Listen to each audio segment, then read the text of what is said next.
Un spectacle grandiose nous accueille, avec l'immensité du ciel bleu comme toile de fond et une pluie de confettis multicolores tombant doucement. Les exclamations d'émerveillement et de bonheur colorent l'atmosphère, tandis que l'assistance bat des mains en signe d'approbation. Alors, un individu s'avance, vêtu d'une armure éclatante forgée à partir des métaux les plus robustes disponibles. Portant une cape rouge et une longue épée à sa taille, le héros bien-aimé de la cité avance majestueusement sur son cheval loyal, se présentant avec toute la fierté que sa troupe peut montrer. Les habitants de la cité l'acclament, exprimant leur amour pour lui et pour l'Empire Isgard. Quelques moments plus tard, nous apercevons un frère et une sœur courant dans les rues, essayant d'atteindre la parade du héros. La plus jeune, la sœur, est à la traîne, ce qui oblige son frère plus âgé à se retourner vers elle en lui intimant de se presser. Son impatience est palpable. C'est alors qu'une figure ténébreuse croise leur chemin, figeant le frère sur place. Cette figure semble être l'antithèse du héros. Vêtue d'une cape sombre qui cache son visage, elle porte une tenue qui ressemble à une robe de chambre de teinte obscure. Un sac énigmatique pend de son épaule, sans indice sur son contenu. Cela éveille la méfiance du frère aîné envers la figure sombre et incite même la jeune sœur à s'abstenir de s'aventurer à une enquête plus approfondie. Lorsque la sœur s'interroge sur la raison de son intervention, il lui explique que cette silhouette sombre est connue comme étant un mage noir, un être sous le sceau de la malédiction. Un instant plus tard, notre attention est attirée vers un grand édifice perché au bord d'une falaise. Dans les étages supérieurs, une jeune femme blonde d'une beauté saisissante contemple la cité d'Isgard. Le soleil se reflète dans ses yeux azurés, tandis qu'elle observe l'horizon. Elle est surprise par l'ouverture de la porte de sa chambre et le bruit de pas qui s'approchent. Lorsqu'elle se retourne, la pièce se révèle être un lieu de prière. Des colonnes blanches imposantes se dressent, alignées pour soutenir une grande statue d'une femme élégante, épée à la main et bandeau couvrant ses yeux. Jetant un coup d'œil vers le sol, la jeune blonde accueille son visiteur, le mage noir que nous avions rencontré auparavant. Ce mage est nommé Minold. Le sac mystérieux qu'il portait a été jeté au sol, dévoilant son contenu. Une tête décapitée roule hors du sac. La tête est celle d'un démon, son casque orné de pointes et de cornes suffisamment acérées pour crever un œil. La présence de cette tête témoigne de l'élimination de la dernière menace qui pesait sur Isgard. La jeune femme désirait exprimer sa gratitude envers Minold, mais il l'interrompt, exigeant qu'elle respecte immédiatement leur accord. Elle lui garantit que sa promesse sera tenue en temps voulu et révèle le véritable nom de Minold, qui est Kim Min-jun. La jeune femme blonde se présente comme une sainte, et bien qu'elle tente d'offrir ses excuses et sa gratitude à Min-jun. De son côté, Min-jun affiche sa réprobation et son antipathie envers la sainte. Elle interroge Min-jun pour savoir si elle doit vraiment honorer la promesse qu'elle lui a faite, celle de le ramener dans son monde d'origine. Il exprime son épuisement et son aspiration à retourner chez lui. Elle lui fait part de sa déception, consciente qu'il a été maltraité et mérite réparation. Cependant, Min-jun l'interrompt une fois de plus, lui reprochant son manque de sincérité et l'interrogeant sur ce qu'elle compte lui offrir. Il évoque comment il a été arraché à son monde et traité comme un serviteur, sans réelle récompense. Il exprime sa réticence à continuer à travailler avec eux et s'interroge sur la forme que prendra sa compensation. Elle lui assure qu'elle peut lui donner tout ce qu'il désire et que sans lui, l'Empire s'effondrera. Il lui demande alors du poulet frit à la coréenne et du jokbal, un plat de porc braisé typiquement coréen. Leur univers actuel est de type médiéval. La nourriture ne peut donc pas être comparée à celle des temps modernes. Il déclare trouver cela dégoûtant et que les biscuits hypercaloriques qu'ils lui ont offerts jusque-là ne peuvent pas être considérés comme de la nourriture, se demandant comment il compte le dédommager pour ses efforts. Cela irrite la sainte, qui lui demande s'il désire autre chose. C'est alors qu'il exprime avec véhémence son désir d'un ordinateur de pointe, doté de spécifications incroyables et de la connexion internet la plus rapide qui soit. La quête de récompense dans son jeu vidéo favori, Power Fighter, lui manque terriblement. La sainte décline fermement, indiquant que l'accomplissement de cette requête est hors de portée, en raison du manque de technologie nécessaire. Elle lui suggère plutôt de formuler un désir qui puisse être réalisé dans leur réalité actuelle. Lassée, elle abandonne l'idée de le persuader et lance le rituel de retour. Il pénètre dans une salle verrouillée. À l'intérieur, une pièce circulaire s'étend, surmontée de hauts plafonds. C'est le lieu où Min-jun a été invoqué pour la première fois. Au cœur de l'espace se dresse un sceau. C'est là que Min-jun se positionnera, marquant le début de la cérémonie. Le sceau s'illumine, signalant l'ouverture du rituel. La première phase implique de lever la protection du sein. Un sceau qui empêche Min-jun d'attaquer le sein. Min-jun est impatient de se libérer de ce lien. La sainte exprime son incompréhension quant à pourquoi Min-jun renoncerait à tout ce qu'il a acquis à Isgard. Il lui rétorque qu'elle devrait plutôt se préoccuper de ce qu'il pourrait lui faire une fois le sceau entièrement levé. Elle réplique qu'elle est disposée à accepter son destin, puisqu'elle est à l'origine de toute cette situation. Maintenant que le sceau a été retiré, l'élimination des pouvoirs de Min-Jun commence. La sainte explique les raisons de cette suppression. Un fouet d'un violet profond s'enroule autour de sa nuque. Min-Jun la soulève du sol, ce à quoi elle s'interroge sur la raison de son geste. Il lui confie ne pas vouloir abandonner ses pouvoirs et la laisse retomber au sol. La sainte est convaincue que le plan de Min-Jun échouera, car la magie noire ne permet pas d'ouvrir un portail interdimensionnel. Cependant, à sa grande surprise, il parvient à le faire. Elle tente de le dissuader d'agir impulsivement, en raison des dangers associés au voyage interdimensionnel. Il lui assure alors qu'il s'est entraîné des milliers de fois, au point d'atteindre le zénith de sa maîtrise de la magie noire. Après cela, il lui fait un geste de défi, avant de franchir le portail. Ensuite, il disparaît avec le portail, laissant une sainte frustrée derrière lui. De retour dans le monde moderne, une fenêtre d'appartement émet un éclair violet, et nous voyons Min-Jun revenir dans sa chambre. À l'extérieur de son appartement, une unité de soldats envoyée pour neutraliser une menace tombe sur Min-Jun, marchant dans une rue déserte.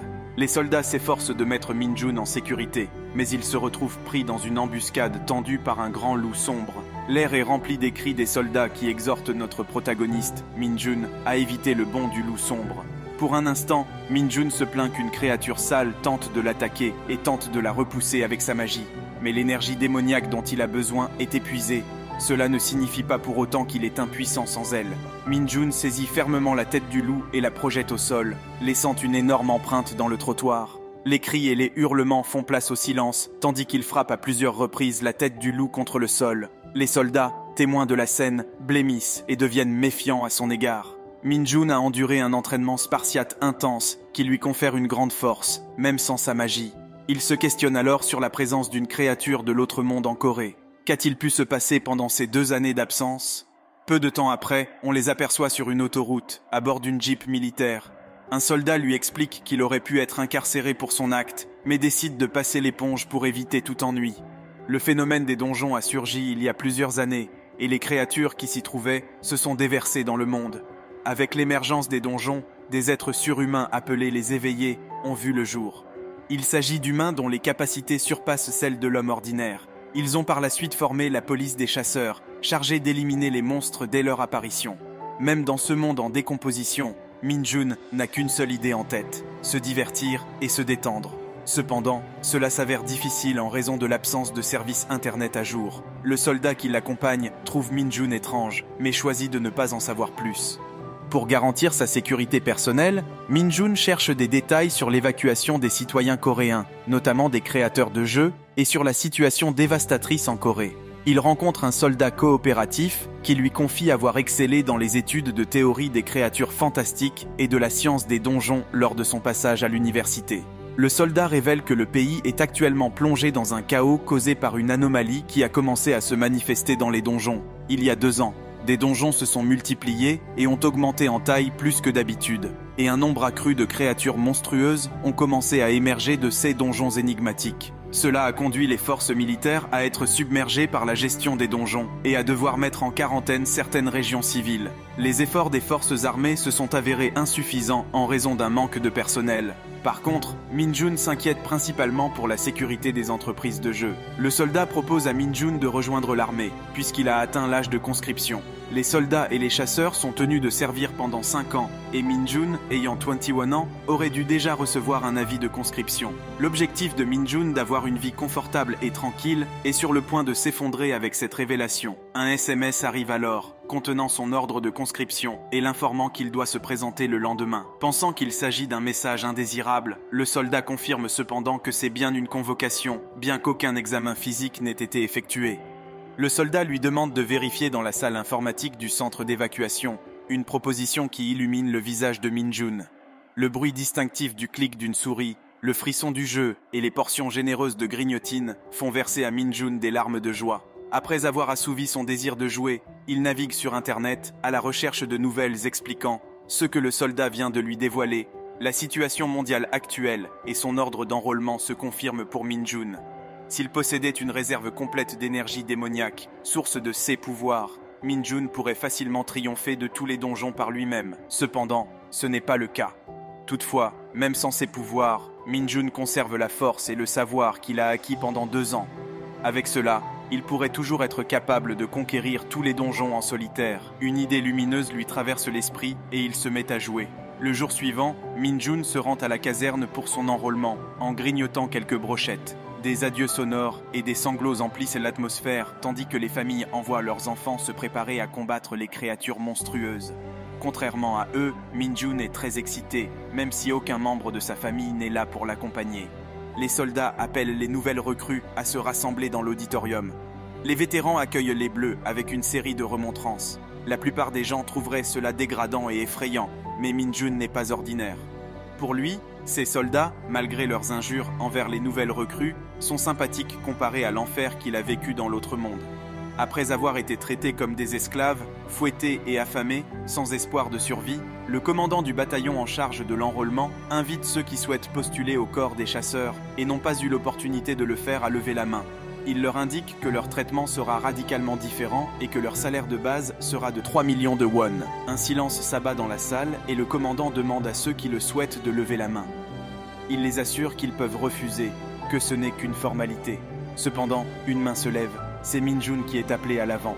Il se lève avec une telle vigueur que les planches sous ses pieds se fissurent et il saute au-dessus de tous ceux qui étaient devant lui, les laissant stupéfaits et sidérés. Le commandant est abasourdi et Min-jun se présente à lui en tant que la recrue Kim Min-jun. Le ciel, sombre et encombré de nuages aux reflets gris et brillants, domine les montagnes qui semblent affilées comme des lames de couteau.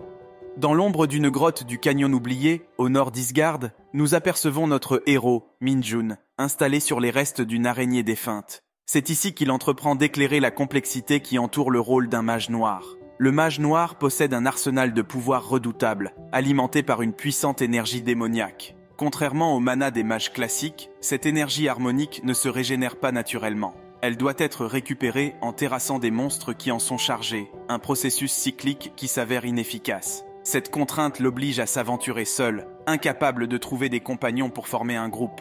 Néanmoins, il dévoile la méthode optimale pour un mage noir souhaitant recharger son énergie harmonique en étant entouré d'un cercle d'araignées défuntes. Mais avant même qu'il ne puisse commencer son explication, le chef du donjon s'annonce à lui, une monstrueuse araignée noire, dont l'exosquelette est suffisamment résistant pour déjouer la morsure d'une lame ou l'impact d'une massue, se présente. Arachnès, la mère des araignées qu'il a éliminées et le boss du donjon secret du canyon oublié, aperçoit ses progénitures déchues, se met en rage et lance son assaut. Min-jun affiche un sourire narquois face à la mère en deuil et met fin à sa détresse par un uppercut sec au visage. Alors que le corps de l'arachnide s'effondre, il reprend son exposé. Pour recharger et maintenir au mieux son énergie démoniaque, il est essentiel de vaincre un monstre avec une force pure maximale. De retour dans le monde contemporain, Kim Min-jun est assis dans un bureau, en attente de l'arrivée d'un escadron du corps des chasseurs pour le récupérer. Le leader du bataillon loue Min-jun pour son désir de rejoindre la légion de chasseurs, malgré la possibilité d'intégrer les forces régulières avec ses aptitudes spéciales. Min-jun précise qu'il a des affaires à traiter dans les donjons, une déclaration que le leader prend comme une plaisanterie, mais qui est en réalité très sérieuse pour Min-jun. Il expose ensuite que tous les donjons qui émergent en Corée sont administrés par l'armée, la première responsabilité de soumettre les monstres étant attribuée à la Légion de chasseurs.